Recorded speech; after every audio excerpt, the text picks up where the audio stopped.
Hi everyone, कैसे हैं आप लोग। सो गाइस, आप सबका स्वागत आज का सवाल सीरीज के अंदर। और आज मैं पूछने जा रहा हूं question number 5।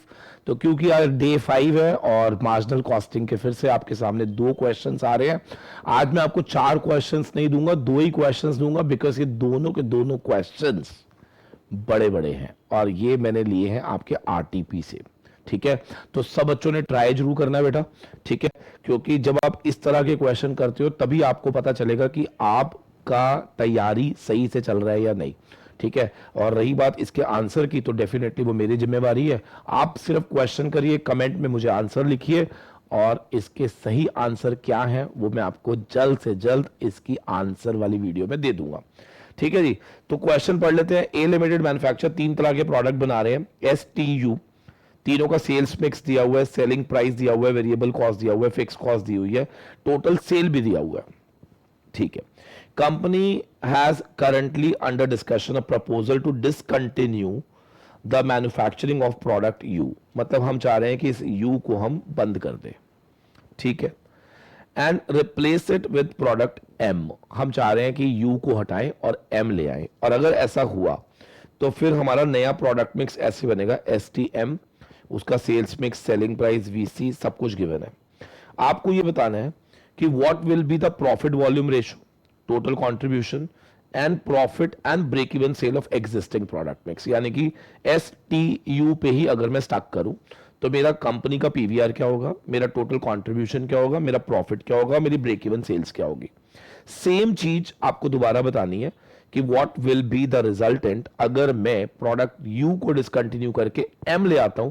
Then in that case मेरा PVR क्या होगा, कंट्रीब्यूशन क्या होगा, ब्रेक इवन क्या होगा और साथ में मेरा प्रॉफिट क्या होगा। ठीक है जी, तो ये मेरा पहला क्वेश्चन है मार्जिनल कॉस्टिंग का। इसी तरह से क्वेश्चन नंबर 2 को ध्यान से देखना है आपने। RPP manufacturer is approached by the international customer for one-time special order similar to one offered to its domestic customer. The per unit data of the sales to the regular customer is given to you as below.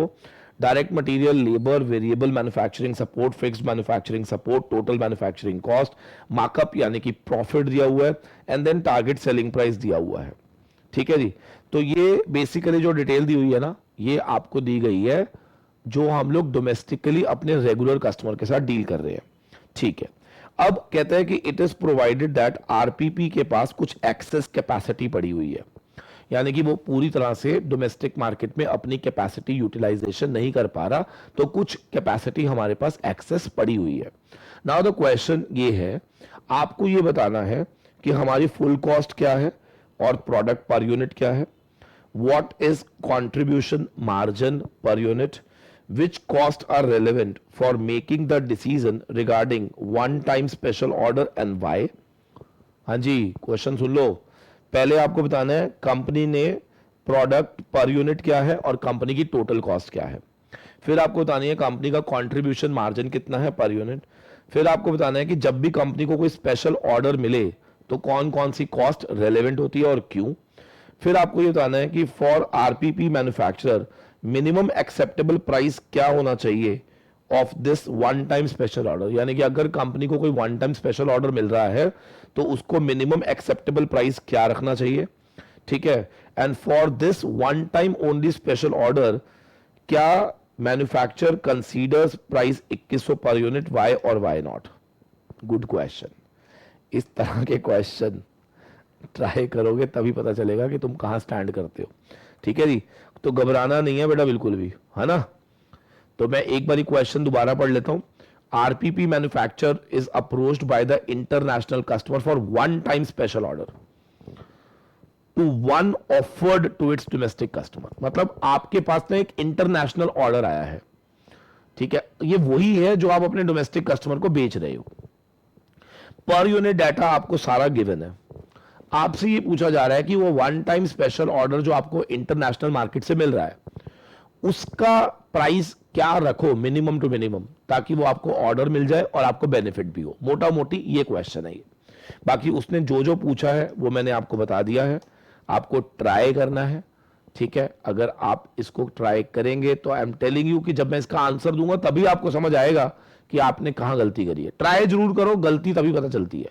अगर आप सोचोगे कि नहीं यार जब मैं answer दूंगा तब बताऊंगा, या मैं आंसर शीट इसकी देख लेता हूं, तो उससे कोई बेनिफिट नहीं होगा।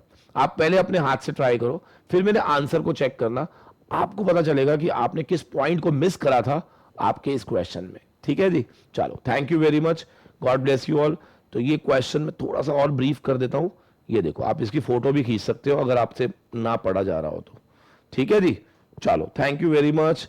इसका आंसर करिए और मिलते हैं आपसे बहुत जल्द इसके आंसर के साथ। Thank you.